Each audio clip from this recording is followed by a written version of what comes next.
आज के वीडियो में हम लोग जिस टॉपिक पे डिस्कशन करेंगे वो टॉपिक है joules law of heating. Joules law of heating क्या है, पहले हम इसे स्टेटमेंट में देखते हैं और फिर इस पर डिस्कस करते हैं। ये स्टेटमेंट है जूल्स लॉ ऑफ हीटिंग का। ये हमें बता रहा है the rate of heat produced in a conductor is directly proportional to a square of the electric current passing through it. यानी किसी चालक में उत्पन्न ऊष्मा की दर उससे प्रवाहित विद्युत धारा के वर्ग के सीधा समानुपाती होती है। अब इसको हम मैथमेटिकल फॉर्म में यहां पर एक्सप्रेस करते हैं।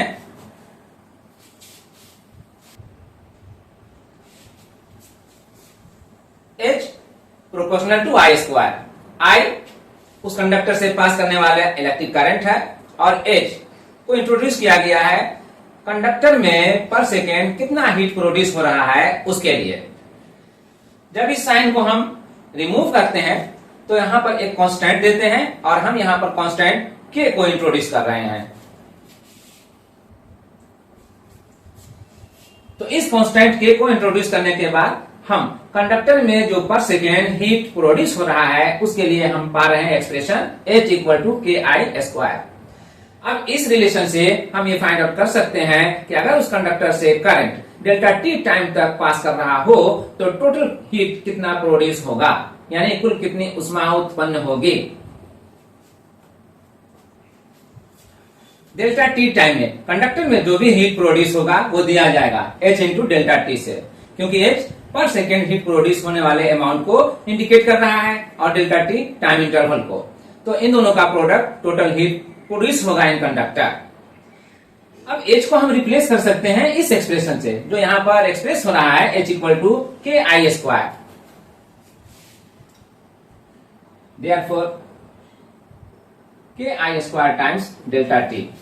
तो ये टोटल हीट प्रोड्यूस हो गया। अब इस पॉइंट को यहां पर थोड़ी देर के लिए पॉज देते हैं और मूव करते हैं towards Ohm's law. By Ohm's law we know, Ohm के नियम से हम जानते हैं कि V इक्वल टू IR होता है। ये I क्या है, कंडक्टर से पास करने वाला करंट, और R उस कंडक्टर का रेसिस्टेंस जिस कंडक्टर से करंट I पास कर रहा है। थोड़ी देर के लिए सपोज करते हैं वो कंडक्टर ये है, इस कंडक्टर से पास कर रहा है करंट I और इस कंडक्टर का रेसिस्टेंस R है। तो जब इस R से करंट I पास करेगा तो इस कंडक्टर के दोनों एंड के अक्रॉस में एक पोटेंशियल डिफरेंस बनाएगा और वो पोटेंशियल डिफरेंस बनेगा V इक्वल टू IR के बराबर। अब पोटेंशियल डिफरेंस क्या है? बाय डेफिनेशन पोटेंशियल डिफरेंस यानी विभवांतर उस अमाउंट ऑफ एनर्जी को कहा जाता है जो 1 कूलम ऑफ चार्ज कंडक्टर के दोनों एंड के बीच पास करने के दौरान या कंडक्टर के किसी दो पॉइंट के बीच, एक पॉइंट से दूसरे पॉइंट तक जाने के दौरान स्पेंड करता है, खर्च करता है। तो अगर V पोटेंशियल डिफरेंस है इस दोनों एंड के बीच में, तो इसके माने ये हुआ कि 1 कूलम ऑफ चार्ज जब इस एंड से इस एंड तक आ रहा होगा तो V एनर्जी ही वो खर्च कर रहा होगा। अब इस कॉन्सेप्ट से यानी आइडिया से हम ये फाइंड आउट कर सकते हैं कि डेल्टा टी टाइम तक कितना अमाउंट ऑफ चार्ज कंडक्टर के इस एंड से इस एंड तक पास किया होगा। इसके लिए जो करंट पास कर रहा है I है, तो उस I को डेल्टा टी से मल्टीप्लाई कर दें तो कितना अमाउंट ऑफ चार्ज पास किया होगा ये फाइंड आउट हो जाएगा। तो लेट्स फाइंड इट।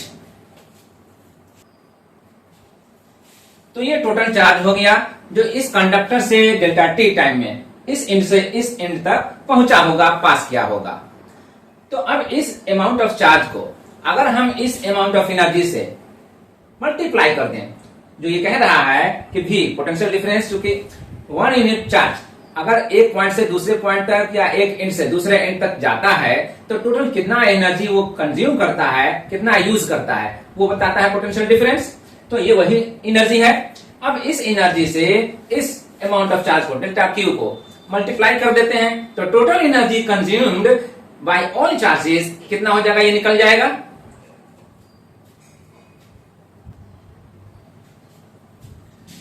तो ये वो टोटल एनर्जी हो गया जो डेल्टा क्यू चार्ज कंडक्टर के इस एंड से इस एंड तक पास करेगा और यूज करेगा, स्पेंड करेगा। अब इस एक्सप्रेशन में V को हम रिप्लेस कर सकते हैं IR से और डेल्टा क्यू को हम रिप्लेस कर सकते हैं I इंटू डेल्टा टी से। तो V को आई आर से और डेल्टा Q को आई डेल्टा T से रिप्लेस करने के बाद हमें ये एक्सप्रेशन मिलता है जो फाइनली हमें रिजल्ट देता है। I को I से मल्टीप्लाई करेंगे तो आई स्क्वायर और R यहां रह जाएगा, डेल्टा T यहां आ जाएगा।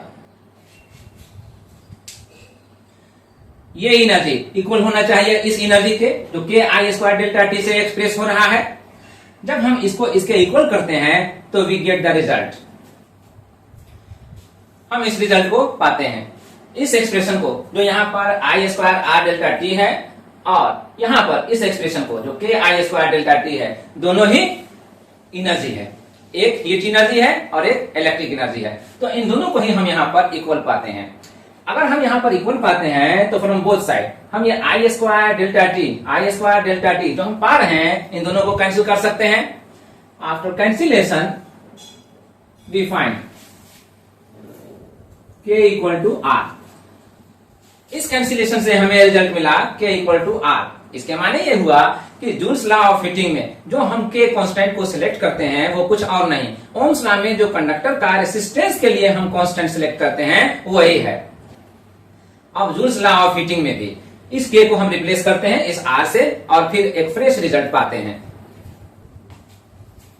तो जूल्स लॉ से जो हमने एक्सप्रेशन पाया था कि डेल्टा टी टाइम में टोटल हीट प्रोड्यूस कितना होगा, वो पाया था के आई स्क्वायर डेल्टा टी, उसमें के को रिप्लेस कर दिया आर से और अब ये रिजल्ट हमें मिल रहा है आई स्क्वायर आर डेल्टा टी। तो ये टोटल एनर्जी हो गया जो हीट के फॉर्म में प्रोड्यूस होगा कंडक्टर में। ये energy due to that current है ना, जो करंट कंडक्टर से पास करता है और पास करने के दौरान उस करंट के साथ जो भी एनर्जी लिंक रहती होगी वो तो इलेक्ट्रिक एनर्जी रहती होगी। वही इलेक्ट्रिक एनर्जी कंडक्टर से पास करने के दौरान करंट को जो कंडक्टर अपोज करता है, रेसिस्ट करता है, उसे उस अपोजिशन को दूर करने में ये खर्च होती है और ये खर्च हुई एनर्जी हीट के फॉर्म में कंडक्टर में अपीयर होती है। क्लियर? अब इस एनर्जी को हम इंट्रोड्यूस करते हैं यू से।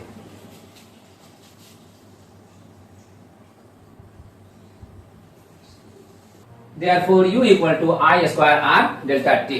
आप प्रोसीड करेंगे इस रिजल्ट के सम एप्लीकेशंस की तरफ, बट थोड़ी देर के लिए इस टॉपिक को यहाँ पर पॉज देते हैं और बात करते हैं इस वीडियो के एकेडमिक पर्पस की। मैं कोई भी टॉपिक जो पिकअप करता हूँ उसका होल एंड सोल पर्पस यही होता है कि उसको आपके सामने इजीली और सिंपली प्रोड्यूस कर दी जाए। मैं इस पर्पस में कहाँ तक सक्सेस हूँ और कहाँ पर फेलियर हूँ, कमेंट बॉक्स में अपने कमेंट्स के जरिए मुझे फीडबैक जरूर दीजिए। I will try my best to remove the difficulties। और अगर ये आपके रिक्वायरमेंट को फुलफिल करता है, आपको सेटिस्फाई करता है, तो ये उनके बीच शेयर कीजिए जिन्हें इसकी जरूरत है और वो अभी इस वीडियो को देखने से दूर है। अब आते हैं वंस अगेन इस टॉपिक पर। Heat produce equal to consumed electric energy, यानी उत्पन्न ऊष्मा बराबर होती है विद्युत ऊर्जा व्यय के। और दोनों के लिए ही हम इस रिजल्ट को जो U equal to I square R into delta T है इसे लेते हैं। तो ये हीट एनर्जी या फिर कंज्यूम्ड इलेक्ट्रिक एनर्जी कहाँ होता है कंज्यूम्ड या कहाँ होता है प्रोड्यूस? तो उसी कंडक्टर में ना जिस कंडक्टर से इलेक्ट्रिक करंट पास करता है। यस, जो इलेक्ट्रिक करंट जिस कंडक्टर से पास करता है और वहां पर ये इफेक्ट देखने को मिलता हो, उस कंडक्टर को हम एक्चुअली ओमिक कंडक्टर कहते हैं और हमारा whole and sole focus ohmic conductor पर ही अभी चल रहा है। मान लीजिए कोई इलेक्ट्रिक डिवाइस हमने सिलेक्ट किया, इलेक्ट्रिक आयरन। इलेक्ट्रिक आयरन में जब इलेक्ट्रिक करंट पास करता है तो इस आयरन का जो भी एलिमेंट है वही ओमिक कंडक्टर है और उसी में जब इलेक्ट्रिक करंट पास होकर के गुजरता है तो उसी में वो हीट प्रोड्यूस करता है उस इलेक्ट्रिक एनर्जी के कॉस्ट पर जो इलेक्ट्रिक करंट के साथ लिंक्ड रहता है। क्लियर? तो टोटल एनर्जी जो कंज्यूम करेगा या टोटल एनर्जी हीट एनर्जी जो प्रोड्यूस होगा वो इस अमाउंट से दिया जाएगा। तो अब हम इसके हेल्प से ये फाइंड आउट कर सकते हैं कि उस इलेक्ट्रिक डिवाइस का पावर क्या है। पावर बाय डेफिनेशन उस अमाउंट ऑफ एनर्जी को कहा जाता है जिसे कोई इलेक्ट्रिक डिवाइस कंज्यूम करता है पर सेकेंड जब इलेक्ट्रिक करंट उससे होकर के पास करता हो। इस एक्सप्रेशन के हेल्प से हम ये फाइंड आउट कर सकते हैं कि किसी इलेक्ट्रिक डिवाइस का जो ओमिक कंडक्टर है एक्चुअली किसी इलेक्ट्रिक डिवाइस का पावर क्या हो सकता है। तो किसी भी इलेक्ट्रिक डिवाइस का पावर यानी किसी भी विद्युत यंत्र की शक्ति जो हो रही है वो U बाई डेल्टा टी है। वो U जो यहाँ पर डेल्टा टी टाइम में कितना एनर्जी कंज्यूम किया जा रहा है उसके लिए एक्सप्रेस हो रहा है। U equal to I square R delta T. और इस अमाउंट ऑफ एनर्जी को हम P से एक्सप्रेस करते हैं। मान लीजिए ये P है, तो P equal to U by delta T हो गया। अब इस P के लिए जो U बाई डेल्टा टी से एक्सप्रेस हो रहा है, हम कह सकते हैं U को I square R delta T से रिप्लेस करने पर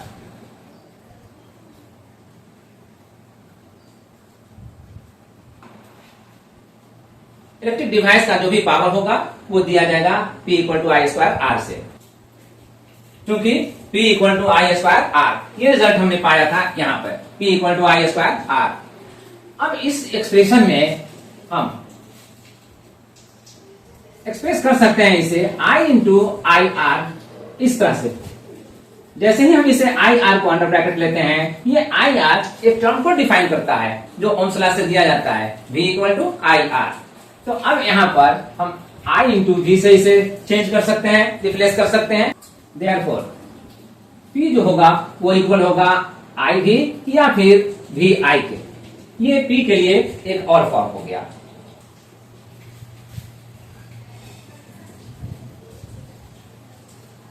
फिर चूंकि हम जानते हैं V equal to I R होता है, तो I को हम यहाँ पर फाइंड आउट कर सकते हैं R को RHS से LHS में ट्रांसपोज करके, और ये रिजल्ट आएगा I equal to V by R. अब ये I को यहाँ पर रिप्लेस कर सकते हैं V बाई आर से, तो हमें P जो इक्वल होगा वो किसके इक्वल मिलेगा? V तो V यहाँ पर रही जाएगा, I को हम यहाँ पर रिप्लेस कर रहे हैं V बाई आर से, तो ये जो रिजल्ट आएगा वो V स्क्वायर बाई आर का होगा। तो P के लिए ये एक और फॉर्म हो गया P equal to V square by R. तो एक form P equal to I square R, एक form P equal to V I, और एक form P equal to V square by R. जो भी हम एप्लीकेशन देख रहे हैं हीट प्रोड्यूस्ड या कंज्यूम्ड इलेक्ट्रिक एनर्जी का, वो अंडर रिमार्क्स ही देख रहे हैं। तो अब चलते हैं पॉइंट नंबर 3 पर। इन डाइलेक्ट्रिक सर्किट शोन, दिए गए विद्युत परिपथ में E electromotive force of the source है, यानी स्रोत का विद्युत वाहक बल है। ये electromotive force of the source क्या होता है, इस पर हम डिस्कस करेंगे थोड़ी देर बाद। बट इस E को हम यहाँ पर इंट्रोड्यूस कर रहे हैं। ये जो डायग्राम देख रहे हैं, इसी को थोड़ी देर के लिए इलेक्ट्रिक सर्किट एज्यूम करते हैं, और इस इलेक्ट्रिक सर्किट में ये जो R है वो कंडक्टर का रेसिस्टेंस है, और ये E यहाँ EMF के लिए इंडिकेट किया जा रहा है। इस R को जो स्मॉल लेटर है वो यहाँ पर इंट्रोड्यूस किया जा रहा है internal resistance of the source, source का आंतरिक प्रतिरोध। इस R को जब हम यहाँ इंडिकेट कर रहे हैं, तो जैसे ही ये सोर्स, एक्चुअली सोर्स क्या करता है, इलेक्ट्रिक करंट को प्रोवाइड करता है सर्किट से पास करने के लिए। तो ये जैसे ही सोर्स इलेक्ट्रिक करंट को सप्लाई करेगा, ये करंट इस एक्सटर्नल कंडक्टर से पास करेगा, और पास करने के बाद इस रेसिस्टेंस को ओवरकम करने में अपनी एनर्जी स्पेंड करेगा, खर्च करेगा। ये एनर्जी कितनी होगी ये ऑलरेडी हमने फाइंड आउट कर रखा है। ये एनर्जी दी जाएगी V into I into delta T से, या फिर आई स्क्वायर आर, जो आर ये है वो I square R into delta T से। अब जैसे ही ये करंट इस कंडक्टर के रेसिस्टेंस को पार करता हुआ यहाँ पर पहुंचेगा, अब यहाँ पर से यहाँ तक पहुंचने में जो कंडक्टर इसको मिलेगा वो कंडक्टर नॉन ओमिक है, कंडक्टर ओमिक नहीं है, यानी वो कंडक्टर जिसका रेसिस्टेंस नहीं होता है। वही कंडक्टर पर हम डिस्कस कर रहे हैं ना, जो ओमिक कंडक्टर है और जिसमें रेसिस्टेंस आर है। इसके अलावा जिस कंडक्टर की हम बात करेंगे वो नॉन ओमिक होगा, उसमें रेसिस्टेंस नहीं होगा। अब ये करंट यहाँ तक आने के बाद जब यहाँ से यहाँ तक पहुंचेगा, तो इस सोर्स का लोअर पोटेंशियल होगा, जिसे हम नेगेटिव साइन से शो कर रहे हैं। अब यहाँ पर आने के बाद वो करंट इस इंटरनल रेसिस्टेंस को पास करता हुआ सोर्स के हायर पोटेंशियल तक पहुंचेगा। इस इंटरनल रेसिस्टेंस को ओवरकम करने में यहाँ भी वो अपनी एनर्जी को स्पेंड करेगा, खर्च करेगा। तो इस एनर्जी को भी हम फाइंड आउट कर सकते हैं I square R into delta T करके। डेल्टा टी यहाँ पर टोटल टाइम है, जितने टाइम तक इलेक्ट्रिक करंट सर्किट से पास आउट हो रहा है। ओके, तो अब हम टोटल एनर्जी कितना स्पेंड होगा इस सर्किट में, इसको तो हम फाइंड आउट कर सकते हैं। यस, टोटल एनर्जी स्पेंड और कंज्यूम्ड इन द सर्किट, यानी परिपथ में कुल व्यय ऊर्जा कितनी होगी, ये हम फाइंड आउट कर रहे हैं V I delta T plus I square R delta T से। अब अगर इतनी एनर्जी खर्च हो रही है, टोटल एनर्जी इतने खर्च हो रही है, स्पेंड हो रही है, तो फिर ये एनर्जी कहीं ना कहीं से तो प्रोवाइड होगा। यस, यही एनर्जी जो चाहिए सर्किट में इलेक्ट्रिक करंट को पास करने के लिए, सर्कुलेट करने के लिए, वो प्रोवाइड किया जाता है सोर्स के जरिए। और जो एनर्जी सोर्स प्रोवाइड करता है वो ईएमएफ के नाम पर प्रोवाइड करता है। अब आते हैं ईएमएफ को डिफाइन करने के लिए, और फिर उसके बाद आगे बढ़ते हैं, प्रोसीड करते हैं। इलेक्ट्रोमोटिव फोर्स यानी विद्युत वाहक बल। The amount of energy provided by a source to 1 coulomb of charge to move from lower potential to higher potential inside it. यानी स्रोत द्वारा उसके अंदर से निम्न विभव से उच्च विभव तक पहुंचने के लिए 1 कूलम आवेश को जितनी ऊर्जा दी जाएगी वही ऊर्जा कहलाएगी विद्युत वाहक बल, इलेक्ट्रोमोटिव फोर्स। और मान लीजिए यह E है, यही E यहाँ पर इंडिकेट कर रहा है। तो अब इसके हेल्प से हम ये फाइंड आउट कर सकते हैं कि जितने भी एनर्जी यहाँ पर कंजम्पशन हो रहा है उस सब का सब इसी सोर्स से दिया जाएगा डेल्टा टी टाइम में। अब ये सोर्स डेल्टा टी टाइम में कितनी एनर्जी देगा, हम इसे फाइंड आउट करने के लिए हम उस चार्ज को जो डेल्टा टी टाइम में इसे होकर के सर्किट में सर्कुलेट कर रहा होगा निकाल सकते हैं। तो डेल्टा क्यू कितना चार्ज है जो डेल्टा टी टाइम में पास आउट हो रहा होगा, सर्किट में सर्कुलेट कर रहा होगा। तो वो डेल्टा क्यू ऑलरेडी हमने निकाल लिया है आई इंटू डेल्टा टी से। तो अब डेल्टा क्यू को हम इस ई से मल्टीप्लाई करेंगे और तब फाइंड आउट कर लेंगे कि टोटल एनर्जी कितना ये सप्लाई कर रहा है सोर्स। यही है total energy provided supplied by the source E into delta Q बराबर। अब डेल्टा क्यू को हमने यहाँ पर रिप्लेस किया है आई इंटू डेल्टा टी से, इसलिए E into I delta T बराबर होगा इस एक्सप्रेशन के। तो ये टोटल एनर्जी प्रोवाइडेड है, सप्लाइड है। अब ये टोटल एनर्जी अगर प्रोवाइडेड है, सप्लाइड है, यही इतनी सप्लाई की गई है एनर्जी, तो यह एनर्जी इक्वल होना चाहिए उस एनर्जी के जो इस सर्किट में कंज्यूम किया जा रहा है। और वो कंज्यूम्ड एनर्जी ऑलरेडी हम लोगों ने निकाला था V I delta T plus I square R delta T से। ओके, इस इक्वेशन से E into I delta T equal हो रहा है V I delta T plus I square R delta T के। तो इस इक्वेशन से हम जो कॉमन टर्म्स बोथ साइड पा रहे हैं उसे कैंसिल कर सकते हैं बाय टेकिंग कॉमन। यहाँ आरएचएस में जो कॉमन टर्म्स कॉमन लिया जा सकता था वो हमने कॉमन लिया आई इंटू डेल्टा टी। आई इंटू डेल्टा टी यहाँ भी अवेलेबल है, आई स्क्वायर में आई अवेलेबल है ही है, डेल्टा टी यहाँ है, तो आई इंटू डेल्टा टी यहाँ से हमने कॉमन ले लिया फ्रॉम बोथ द टर्म्स। अब ये देखने के बाद कि ये आई इंटू डेल्टा टी आरएचएस में यहाँ भी है और आई इंटू डेल्टा टी एलएचएस में यहाँ भी है, तो हम इन दोनों को दोनों जगहों से कैंसिल करते हैं और तब हम एक रिजल्ट पाते हैं E equal to V plus I R. ये result E equal to V plus I R ये है, या फिर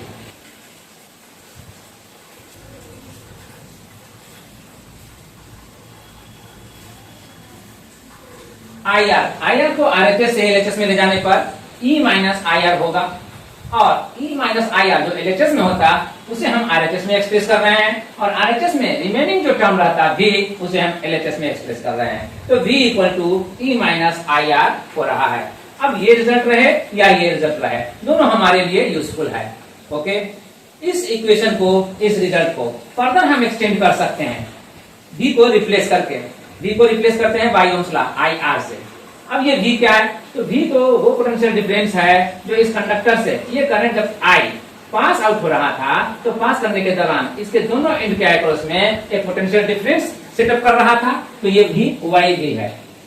अब ये पोटेंशियल डिफरेंस को हम कह सकते हैं, रिलेट कर सकते हैं। ये पोटेंशियल डिफरेंस इस सोर्स का जो ईएमएफ है और इस सोर्स का जो इंटरनल रेजिस्टेंस को पास करने में जो एक पोटेंशियल डिफरेंस बनाएगा वो भी एक पोटेंशियल डिफरेंस ही होगा, उसको हम माइनस कर दें तो ये टोटल जो रिजल्ट आएगा वो इसके अक्रॉस में सेटअप पोटेंशियल डिफरेंस के इक्वल होगा। अब इस रिजल्ट को याद रखें या इस रिजल्ट को याद रखें, both results are useful to us. Okay, अब हम चलते हैं इस V को रिप्लेस करते हैं बाय ओम्स लॉ। हम जानते हैं V इक्वल टू होता है आई आर के, तो इस V को रिप्लेस करेंगे इस आई आर से उस रिजल्ट में जो हमने पाया था E equal to V plus ये आई आर। तो इस आई आर को यहाँ पर अब रिप्लेस करना है V के लिए, तो अब रिजल्ट पा रहे हैं E equal to I R plus I R. यहाँ आई वंस अगेन हमें कॉमन मिल सकता है, वो हम कॉमन ले लेते हैं। देयरफॉर I इक्वल टू हमें मिलेगा E by R plus R. अब ये रिजल्ट इनफैक्ट सर्किट इक्वेशन कहलाता है, परिपथ समीकरण कहलाता है। तो I equal to E by R plus R. ये कॉल्ड सर्किट इक्वेशन यानी जिसे विद्युत परिपथ समीकरण भी कहा जाता है। अब इसके बाद वन मोर पॉइंट हम यहाँ पर इंट्रोड्यूस करते हैं और फिर उसके बाद इस वीडियो क्लास को कंक्लूड करते हैं। पॉइंट नंबर 5 को वंस अगेन हम इस इक्वेशन से प्रोसीड करते हैं। ये इक्वेशन E EMF के लिए इंट्रोड्यूस हो रहा है ना। E इक्वल होता है V प्लस आई आर के। V पोटेंशियल डिफरेंस के लिए होता है यूज। तो E equal to V plus I R में अगर हम E को राइट साइड लाने या राइट साइड के दोनों टर्म को लेफ्ट साइड ले जाएं तो हमें जो रिजल्ट मिलता है वो क्या मिलेगा, कुछ इस तरह का। तो ये इक्वेशन हमें मिलता है E plus minus V plus minus I R से। ये रिजल्ट जो है वो इस इक्वेशन से हमें मिला है। जो RHS में ये पार्ट है V प्लस आई आर, इसे हम RHS से LHS ट्रांसपोज करते हैं और इस वजह से V यहाँ माइनस साइन के साथ इंट्रोड्यूस हुआ है। आई आर भी जो प्लस साइन के साथ है यहाँ पर, यहाँ भी माइनस साइन के साथ इंट्रोड्यूस हुआ है। इस साइन ऑफ माइनस को और इसको दोनों को ही हम अंडर ब्रैकेट करके एक्सप्रेस कर सकते हैं और जब अंडर ब्रैकेट रखेंगे तो साइन ऑफ प्लस इसमें यहाँ पर लाएंगे और यहाँ भी इसकी जगह पे साइन ऑफ प्लस इंट्रोड्यूस करेंगे। तो अब ये जो इक्वेशन आया, इस इक्वेशन में कुछ टर्म साइन ऑफ माइनस के साथ है और कुछ टर्म साइन ऑफ प्लस के साथ है। अगर हम किसी इक्वेशन में साइन ऑफ माइनस और साइन ऑफ प्लस दोनों को हम पाते हैं या कंसीडर करते हैं तो उसमें कहा जाता है कि algebraic sum of the terms और क्वांटिटी। तो यहाँ पर जो भी टर्म्स है इसका अलजेब्राइक सम क्या हो रहा है, 0 के बराबर। और ये क्या है, इस टर्म में ये E EMF के लिए इंट्रोड्यूस हो रहा है और V पोटेंशियल डिफरेंस जो इस सर्किट के लिए एक्सटर्नल रेजिस्टेंस के अक्रॉस में सेटअप हो रहा है उसके लिए इंट्रोड्यूस हो रहा है। और ये IR इस सोर्स का इंटरनल रेजिस्टेंस के अक्रॉस में जो पोटेंशियल डिफरेंस डेवलप हो रहा है उसके लिए इसे इंट्रोड्यूस किया जा रहा है। तो अब जो भी है EMF और पोटेंशियल डिफरेंस दोनों का अलजेब्राइक सम इस क्लोज सर्किट के लिए क्या आ रहा है, 0। यह एक फैक्ट है।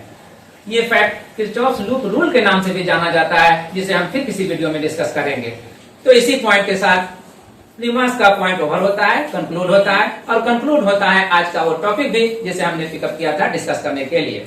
तो मिलते हैं फिर किसी वीडियो में फिर किसी टॉपिक पर डिस्कशन करने के लिए। Thank you.